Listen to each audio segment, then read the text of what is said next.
time, come on here, come on to this side right quick. That period of time is called the Intertestament period. And again, it's a period of, would you believe, 400 years?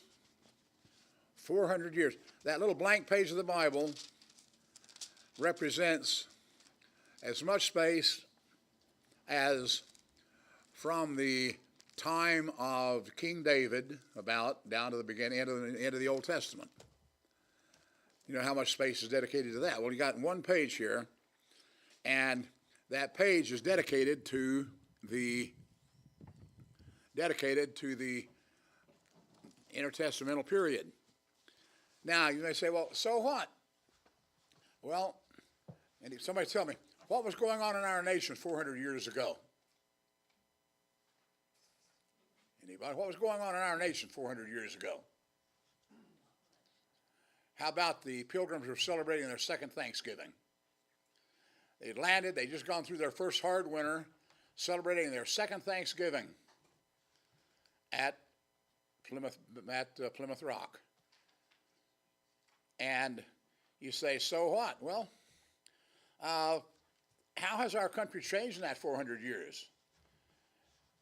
You're alive when the Pilgrims are celebrating their second Thanksgiving, and you've got the Indians, you've got the wilds, you've got the uncharted area, the whole nation. You're finally just becoming acquainted with a whole new land. And then you flip the page, and the space shuttle's flying back and forth. And there are nuclear arms, and the world has 8 billion people in it. And wait a minute, how did we get from our small group struggling on the coast of Massachusetts to this? Well, a lot happened during that time, didn't it? How much changed on the world scene? Well, the whole world scene changed in 400 years. Nations that used to be are no longer there. Nations that didn't exist are now nations. You have NATO, North Atlantic Treaty Organization. You have the United Nations and other things going on. You look at it, and it causes the mind to boggle. Well, the same thing happened during the time of the Intertestament period. You have a time where, at the end of Malachi, the whole religion is centered around where? Jerusalem and the temple and the priesthood. Jerusalem, the temple, and the priesthood. Then you jump to Matthew, and all of a sudden you've got Jerusalem as a huge city. You have things coming along like called scribes and Pharisees and Sadducees and publicans and all these strange names. Well, how did it get from one to the other? Well, that's what we're going to study because, again, some very important information in it. How it got from one thing to another has a very strong impact on why Christ seemingly, and disciples seemingly, had such a difference with the Jewish religion. You know, what is interesting is you find that what was originally the Old Testament religion has totally changed. It's still, the basis is still there, but what you find that all of the things have been piled on it, and it's become totally, almost unrecognizable. All of a sudden, instead of the worship being centered at the temple in Jerusalem, you have this thing called synagogues all over the place. And instead of Hebrew being the basic language still, they've gone to Aramaic, and now Greek is the worldwide language.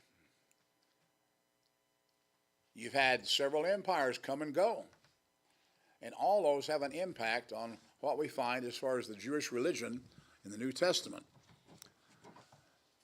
Bottom line point on that particular issue is that you don't find Jesus Christ and the disciples having any difficulties or any problems or any differences with keeping the Sabbath, with tithing, with idolatry. What you do find is they have great differences with what was considered breaking the Sabbath at that point in time. They do have what was different, what was called the measures of righteousness at that point in time. So basically, the Bible has no direct information on what happened during that period of time. The world, as well as the Jewish people and the true religion of the Old Testament, underwent a drastic metamorphosis, a drastic change during that 400-year period. These changes are very important for a Christian to understand, because today we're told that Christ did away with that old Sabbath. Christ was against the law. Christ was against this. Christ was against that. And yet, there's not a single place you find Christ saying, don't keep the Sabbath. Well, he fulfilled it. Well, the word fulfilled in Matthew 5 means he brought it up to a fuller extent. And what happened was, when Christ came along, up to that point in time, the Jews kept certain things just strictly in the letter. When Christ came along, they had to increase that to keep it not only in the letter but in the spirit. And again, understanding those changes sheds a lot of light on circumstances that were extant during the ministry of Christ. We understand these things. You can understand a whole lot more when you begin to read in the Gospels Christ's conflict with the religious leaders, especially with a group called the scribes and the Pharisees. So, again, it's very, very important study in that regard. And the first study today, we'll be spending more time going through certain historical events. And by the time we get to the second and third stages, we'll start getting into a lot of the actual changes and what happened. You find during that intertestamental time period, that time period when there was nothing going on, quote, biblically, was when what's called the Mishnah came along. The Mishnah was the first written down copy of what became known as the tradition of the elders that Christ talked about. The Mishnah preceded the Talmud. The Mishnah was completed in about the beginning of the first century, beginning of the second century. The Talmud was not completed until the 6th century. Now, as we get on to the second or third class, I actually have a copy of the Mishnah I'll bring. You can look at it, and we'll talk about some of those things that are in there. But again, I'm going to quote from a book here now, in his book titled The World of the New Testament. World of the New Testament, Sean Fry makes a statement, in speaking of Judaism as a religion, it's important to distinguish between the Israelite religion represented in the Old Testament Hebrew Scriptures and the Jewish beliefs and practices at the time of Jesus. They were different. Just while there was clearly a continuity between the two, in other words, the laws, the things that were going on at the time of Christ originated from, and in good intent, the Old Testament law. But they were added to. So while there's a continuity between the two, much had happened in the centuries immediately prior to the Christianity that was to be of decisive importance in indicating new direction for the Jewish faith and practice, a new direction. These foundational documents are grounded on the earlier religion, yet they went considerably beyond the foundational documents in scope and intention. You find, and we'll look at some of these later on, you find that Christ said, remember the Sabbath day to keep it holy. He inspired his writers later to say, take my foot off the Sabbath. Remember the Sabbath. Don't do your own pleasure on the Sabbath. By the time Christ came along, anybody want to guess how many laws were there about the Sabbath day in the time of Christ? 430. 430 laws about the Sabbath.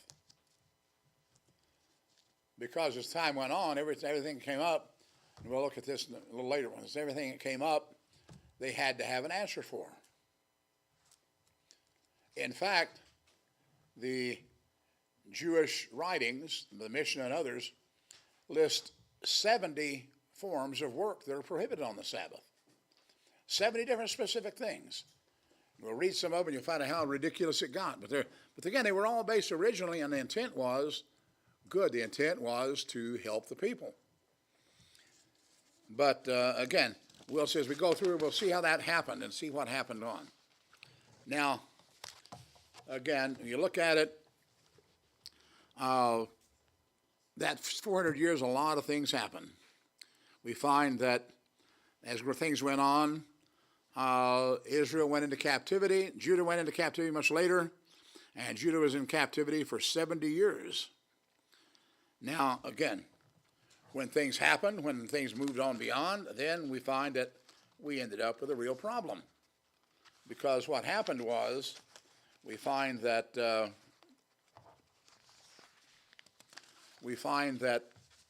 things had been different. Now, Judah was taken into captivity in 3 stages. Actually, people think, well, Judah was taken into captivity in 3 stages over a period of 20 years. The Babylonian Empire and Nebuchadnezzar basically were pretty fair. When they conquered an area, they took out the leadership, put some other people in, but they pretty much let the people go ahead and have their own government as long as it didn't interfere with the Babylonian government. Well, the Jewish people didn't want to have that, so we find that they had to be attacked and be taken into captivity, and had to be over 3 different stages. We find this in 2 Chronicles chapter 36. 2 Chronicles chapter 36. And this is important because it begins to set the stage for what we're going to look at. 2 Chronicles chapter 36.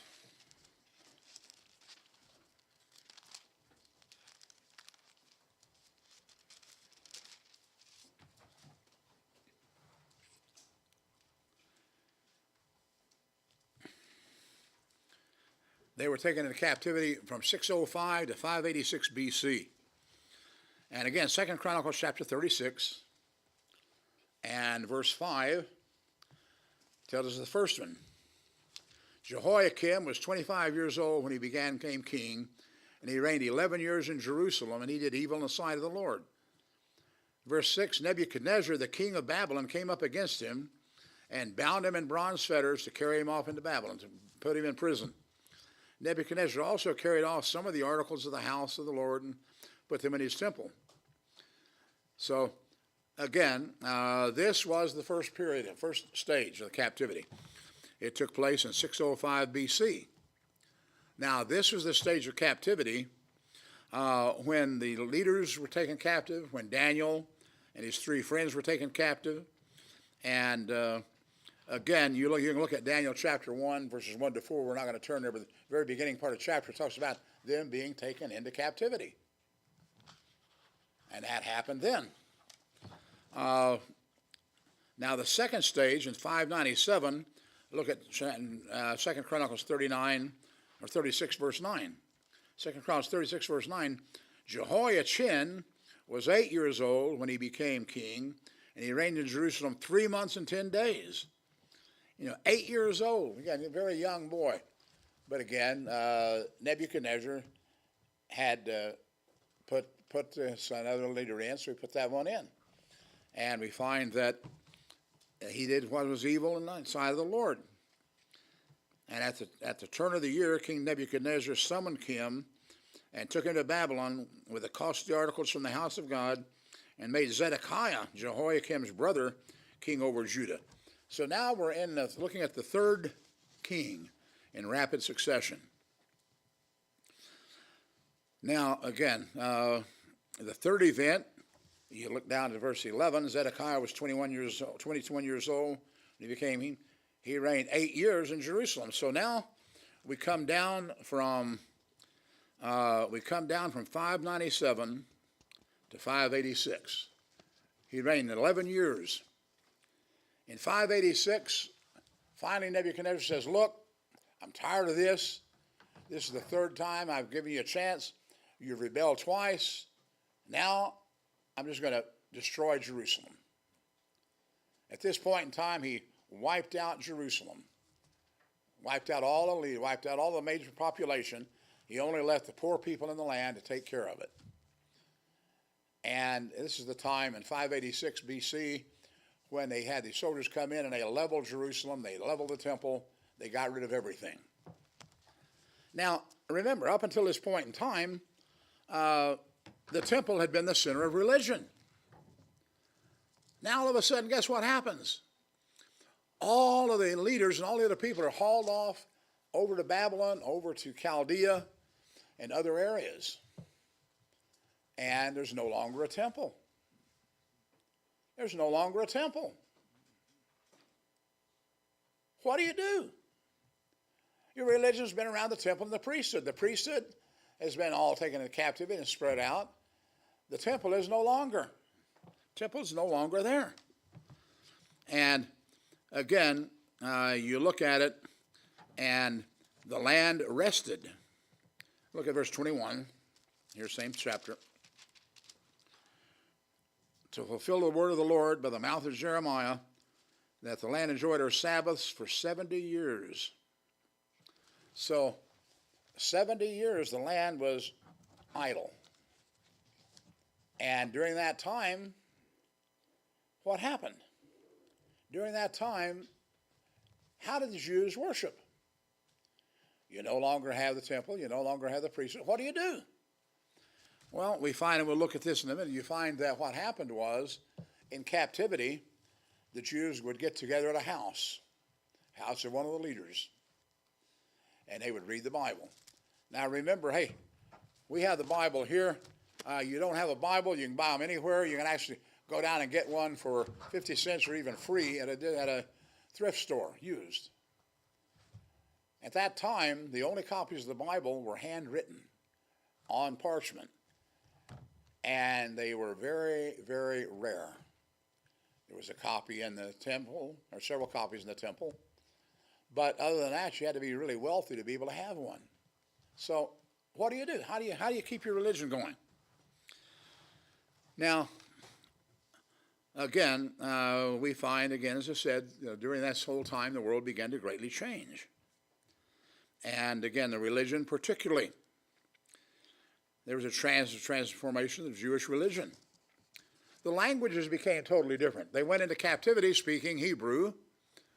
They came out, or Aramaic was starting to be very prevalent. And even then, during some of the books that were written after the captivity were written in Aramaic, not in Hebrew. Then by the time Christ came along, there was another form of that, but also Greek was coming on the scene. We'll talk about all that here as we go through. Now, from the time of the captivity, we find that everything changed. The civilized world experienced a succession of 3 world ruling empires. When Judah was taken captive, it was by Babylon. Babylon survived until 539. At that point in time, Babylon was captured by Cyrus. And it's interesting, the Bible tells us about Cyrus prophesied about him 200 years in advance. And it says even how he was going to take Babylon. You know, when Cyrus came against Babylon, Babylon was the strongest city in the world. They had walls 70 feet high and wide enough to have a chariot race around the top. That's pretty powerful. And they said, nobody can take us. Well, there was a river running through Babylon. And the river they had walled up on each side with gates. Well, the night that Babylon fell, the king, Belshazzar, was having a party. The walls were there, the walls were strong, and there was no way to get in because the walls went right down to the water level and you had bars down below that. Well, God said Cyrus was going to take it. Well, what happened was, interestingly, the Persians put a dam up and diverted the river around the city, which in turn the water went down, and guess what? The riverbed's there, open. You still have bars on it. But they went, got down in the riverbed, got through, and got on the inside and found out because of the party going on, the gates were open. So they went and marched in and took Babylon virtually, without, as we say today, firing much of a shot. God had said they were going to fall, and they did. Now, the Medo-Persian Empire was Cyrus, Darius, Artaxerxes, and others. Now, the Persian Empire lasted for over 200 years. And again, remember, the Jews were under the rule of the Babylonians from 586 virtually to 539. So that's about 50 years. There's still another 20 years. Well, whenever the Persians came into captivity, they treated everybody differently. They treated everybody, look, you can go ahead and have your religion. Go ahead and have your religion. Go ahead and do your thing. It just can't interfere with the Persian rule. So it was actually during that time frame that the children of Israel, Cyrus made a decree in 538 that they could come back and rebuild Jerusalem. But like I said, that 70 years, they didn't have any place. So what happened was, wherever they were captive, the leader would have a house, and people would go there. And they would read the law, they would study God's word, and they would worship in private homes. Now, this was totally different than the temple. Also, it was what became ultimately the predecessor to the synagogue. You know, eventually by the time of Christ, every city that had at least 10 Jewish families could have a synagogue. So the idea to go to Jerusalem was that the sacrifices are done in Jerusalem and the annual festivals are done in Jerusalem. Everything else is done locally. Sabbath's kept locally, and we'll get into that more as we go down through. But again, we find each one of these world-ruling empires played an important part. The Medo-Persian Empire, the Medo-Persian Empire was captured by Alexander the Great in 332 BC. Again, you can get all these histories. These are all secular. And the Medo-Persian Empire, Alexander died, having conquered all the known world, and his empire was divided among generals. Interestingly enough, we won't look at all of them, but Seleucus was up north of Jerusalem in Asia Minor, and Ptolemy in the Egyptian Empire. Well, these two battled over an area, and guess what's halfway between? Jerusalem. So Jerusalem was constantly being pulled back and forth by each group. And again, we'll look at that a little bit, but it's not extremely relevant except for the fact that whenever they were dealing with it, you find that the Egyptians or the Ptolemies were considerably more, shall we use the word, more lenient to the Jews and the Jewish religion than were the Seleucids. But I don't want to get ahead of myself, but again, each one of these played a very important role. And again, we look at it and we find out that there's some very important things here that that play a part in all of this stuff. Hang on just about 2 seconds here. Oh, hey, here we go. Got a page out of order here. Again, the Jewish nation was in captivity for 70 years, and most of the Jewish well-educated were far away from Jerusalem. Now, during that time, the poor and less educated were left to take care of the land. You know, it's not unusual. You take over an area, you don't want the area to go to pot, but you don't want to have any rebellion. So you take all the leaders out, leave the poor people there, and let them farm land. So they were able to take care of it and to keep it going. Now, again, in the absence of the Jewish nation, other people moved in or were moved into the land. And we're going to find a group here in just in a minute that was very, very important, even all the way down to the time of Christ.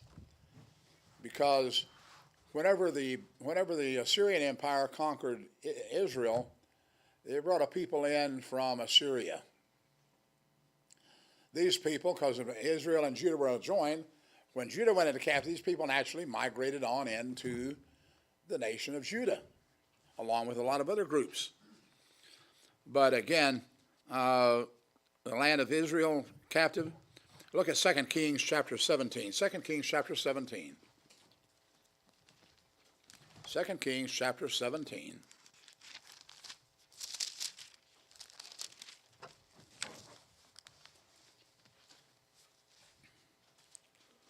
Verse 24. 2 Kings chapter 17. Well, wait a minute. Well, yeah. Then the king of Assyria brought people from Babylonian, Ava, Surathim, and Seraphim, put them in the cities of Samaria instead of the children of Israel. And as it was in the beginning of their dwelling, those who did not fear the Lord, therefore the Lord sent lions among them. So, this happened in ancient Israel. Whenever Israel was taken captive, these other people came and they didn't fear God. So God allowed lions to come and start killing them. Now notice what happened. So they spoke to the king of Assyria, saying, the nations whom you have removed and the place in the cities of Samaria do not know the rituals of the God of the land. Therefore he has sent these lions among them to kill them. Then the king of Assyria commanded, saying, send there one of the priests who you brought out of the land. So they said, send an Israelite priest back to Israel. So you have a situation here where you've got a priest of God or a priest of Israel presiding over a foreign nation, Jew religion. Now again, one group of these came from an area in Assyria, became known as, would you believe, the Samaritans. The Samaritans are a part of the New Testament story, aren't they? Remember the Christ and the Samaritan woman? She said, what are you doing having something with me? Because the Jews don't have anything to do with the Samaritans. And the Samaritans were looked down on. We also find that whenever the people of Israel, people of Judah came back, a small portion of them, the Samaritans wanted to help rebuild the temple because they wanted to be, quote, involved. Now, again, you look at it, and the priests from Israel settled in Bethel, which became known as headquarters of the wrong religion of paganism. After the fall of Jerusalem, most of the Jews were exported. Only a few were left. And again, among those that were brought in were the ones that became known as the Samaritans. The Jewish Encyclopedia says, without the influence of the true priests who were deported along with the leadership of Judah, it was natural. Along with the deportation of all your leadership, it was natural for the poor who remained in the land and were living among the new residents from Babylon and other areas, they would find themselves ignorant of the law of God. Remember, the law of God hadn't been there for 70 years. All the priests had been gone for 70 years. You're left behind. How long does it take to forget? Find themselves, and they apparently made their peace with the foreign element. These Samaritans were hated by the Jewish settlers who returned following the exile, and also by subsequent generations all the way down to the time of Christ. This is from the Jewish Encyclopedia. This animosity was shown even in Christ's dealings, where the Samaritan woman asked him why he would talk to her, since the Jews had no dealings with the Samaritans. Now, once introduced into the land, the Samaritans became entrenched, so that whenever the Jews returned from captivity, it was a bit of a different situation. You didn't have the same thing you had going on before. The Samaritans began to adopt the Jewish religion, but they took the Jewish religion, the origin of the Old Testament, and overlaid it over their beliefs, overlaid it over their own beliefs. So what you have is an amalgamation. You have the truth of God being watered down by paganism. So, again, and this is where this comes in. This plays a part in why, when the Jews returned, they became so stringent. They became so focused on, quote, doing things right. Became so focused on doing things right. Again, they did what many relocated people did. They simply adapted the religion of the land and put it together with their own real beliefs. Anybody think of ways that's done today? How about Christmas? Began as a pagan thing. Well, but we don't do it to worship the pagan gods. We do it to worship the birth of Jesus. Overlaid wrong with right. And the same thing you say with so many other things as they happen. That happens with religion today. So again, they were well established in the land, and when the Jews returned, they even wanted to participate in rebuilding the temple. Look at Ezra chapter 4. Ezra chapter 4. Ezra chapter 4, verses 1 to 4.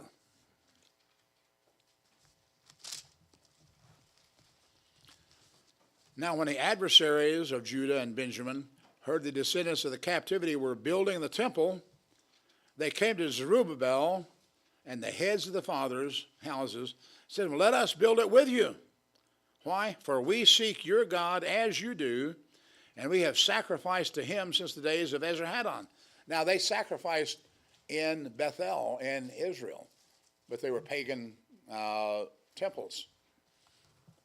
But Zerubbabel and Jeshua, verse 3, and the rest of the heads of the fathers said, you may not do with us to build it, you may not join with us to build a temple or join with us.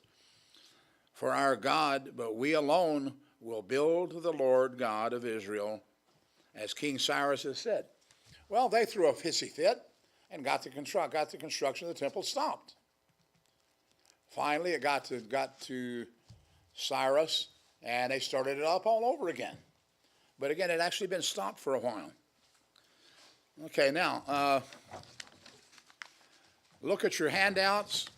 Handout number 2. It's called Books of the Bible Leading Up to the Intertestamental Period. And this shows you where you get information kind of on the intertestamental period. During the captivity, Ezekiel, Jeremiah, and Daniel were written during the captivity and following. So whenever you look at them, you can look at what they're saying, and it applies to the captivity. Then you get to Ezra, and you find, and interestingly enough, Ezra was started in 538, records to 516, and then you go all the way down to 458 before it's picked up again. Now, if you're reading Ezra, you wouldn't know that. You would know there's 90 years between the end of chapter 6 and the beginning of chapter 7. 90 years pass with nothing in the book of Ezra.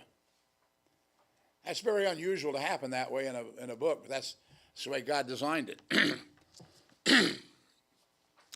Haggai, Zechariah, Esther, all come in between the beginning of what Ezra records and what he ends with. Then you have Nehemiah, and at the end, the Old Testament ends not only writing-wise in the way it's laid out, but also historically it ends with Malachi. So, again, only, as we said, only a very small part of the Jews ever returned. Only a very small part of the Jews. Now, Samaria became a natural and convenient place of refuge for everybody who was dissatisfied with the stringent form of religion in Jerusalem. You don't have to go to Jerusalem. If you want to, you can come and worship in Samaria. Again, one of the most important parts of these was a man named Sanballat. He took place during the time of Alexander the Great. It's a little down the line from where we are right now. But according to Josephus, discussing the Samaritans at the time of Alexander the Great, he says, quote, the Samaritans of Mount Gerizim as their main temple with the Jews who were reprobates, seeing Alexander greatly honored the Jews, they determined to profess themselves to be Jews. For such is the disposition of the Samaritans. They profess to be Jews. You remember what the New Testament says, calling themselves Jews who are not? You know. Again, this is a group that comes in. They come in during the time when the nation was in captivity. So now what I want to do is we need to take a look at take a few minutes here, and we'll probably quit here, take a few minutes to cover for a few minutes what was going on and up to leading that. Some of the books of the Bible. So, again, what happened when the 70-year captivity ended? So, again, only a very small portion. You know, people look at it and think, well, all the Jews went out and all the Jews came back. No. Less than 15% of the Jewish population ever returned. Less than 15% of the Jewish population ever returned to Jerusalem to live. Why is that? Well, God through Jeremiah said, hey, when you get to an area, settle in. You're going to be there 70 years. Settle in and make a good life for yourself. Well, okay, 70 years have passed. I've got a home, I've got a farm, I've got all these things going. And now they say they're going to go back to Jerusalem, which is lying waste. Do I want to go back to a wasteland, or do I want to stay here where everything's going good? Wasn't rocket science. You know, most of them say, hey, I'm going to stay right here where I am. Yeah, somebody needs to go do it, but let somebody else do it. You know. And so that's what happened. Only a very small part. The vast majority had been assimilated into the nations where they were exiled. And again, the return took place in 3 different waves. The first one we were reading about here in Ezra was under Zerubbabel. That happened in 538, right after Cyrus made the decree to return and rebuild Jerusalem. The second one happens under Ezra in 457 BC. That's after the temple had been stopped and had been finished being rebuilt. Ezra comes back in 457. Now the third is under Nehemiah about 444 BC, about 11 years later. So Ezra comes back 11 years later. Nehemiah comes back. Again, the vast majority of the Jews were in the other nations where they've been taken captive: Egypt, Persia, Babylon, Greece, and other areas. And again, you can find that in Jeremiah chapter 29, verse 6, if you want to look there. Not going to take time to go there. It talks about they settled in and they became residents there. Now, this played an enormous part in the future history of Judea. The fact that so few came back played an enormous part in the history, because the Jews who didn't come back found themselves in Jewish communities began to spring up all over the known world. Jewish communities began to spring up all over Egypt, all over Babylon, all over Media. And they began to spread out further and further out. And again, when they did that, again, you see all of a sudden, hey, the religion is no longer what it was. We need to come up with a new way to do things. If you look at your pretty color chart in here, following all of the stuff as far as the dates, says the diaspora, the dispersion of the Jews and this happens from about 300 BC, or the 4th century BC. And again, you find that they spread out all over from Jerusalem. They didn't stay. Even those who went out, they ended up moving further away. And when that happens, we find that Jewish communities sprung up.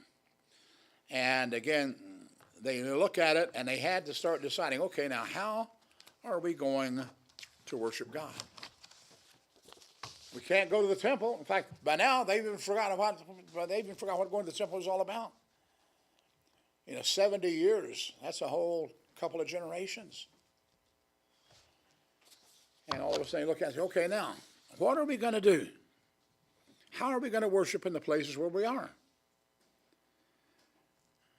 So, again, they became so entrenched that when the 70 years expired, they didn't want to go back. Now, I want to ask a couple of questions here, very, very important to our whole study. And I hope somebody has some answers, because I can give you the answers, but I just soon hear something from somebody. Why was Judah taken into captivity? They started worshiping foreign gods. What's that? They started worshiping foreign gods. Yeah, idolatry. Yep, absolutely. Why else were they taken into captivity? Arrogance. What's Arrogance. what? Arrogance is in Well, yeah, to a certain extent, yeah. Yeah. But what are we doing today? We're keeping the Sabbath. You're looking throughout Jeremiah and Isaiah, they're saying, my people profane my Sabbath. They quit keeping the Sabbath day. Now, in regard to idolatry, there was another commandment. Don't intermarry. Don't get involved with all the other nations. Those were the three basic. Look at for Sabbath. Look at Ezekiel chapter 20. Ezekiel chapter 20.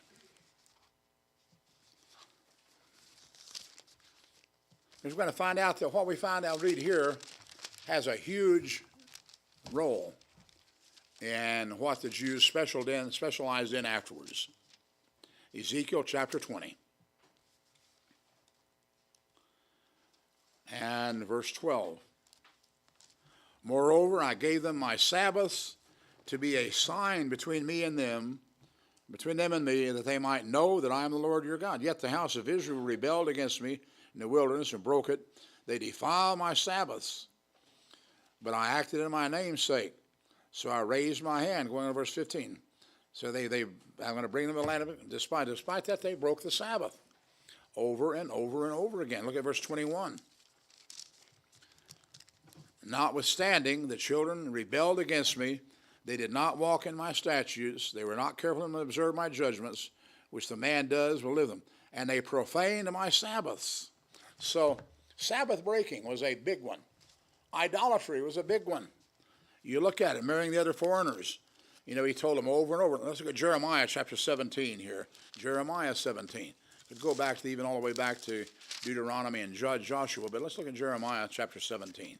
Because Jeremiah is actually written during this time frame. Jeremiah chapter 17.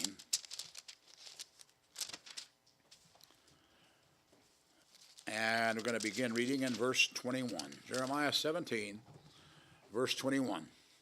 Thus says the Lord, take heed to yourselves, and bear no burden on the Sabbath, nor carry a burden on the house on the Sabbath day, nor do any work on the Sabbath. So, again, we find, he says, hey, don't do it. Don't do it. But then, skipping on down, talking about the Sabbath day here, they continued to break the Sabbath day. But they also intermarried. Judge and Deuteronomy chapter 7. Deuteronomy chapter 7. This was told them even before they ever went into the promised land. Deuteronomy chapter 7.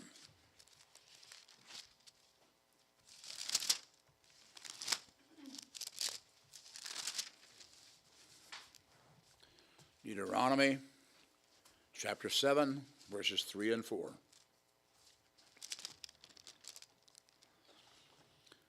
says, you shall not make marriages with them. You shall not give your daughters to their sons, for they will turn you away from the following me to serve other gods, idolatry. And again, he talks about it very plainly right here. He talks about it all the way through. So you look at it, and the Sabbath breaking and idolatry, and mixing with other nations, and getting involved with the other nations, caused them to go into captivity. Now, again, keep those in mind, because they'll come into play very profoundly when we look at what the Jews did to the law. And that is for the reason. Let's take a brief look at what happened after the nation of Israel returned to captivity. Let's see. I tell you what, let's don't take a brief look there. Let's just call it right there. It's going to take a little while to go through that. But anyway, any questions, thoughts? Okay, we'll pick it up again, Bible study next month, and hopefully be able to, now they won't have quite so much background to give and to make a little more progress. Thank you for being here. Everybody have a good rest of your Sabbath day.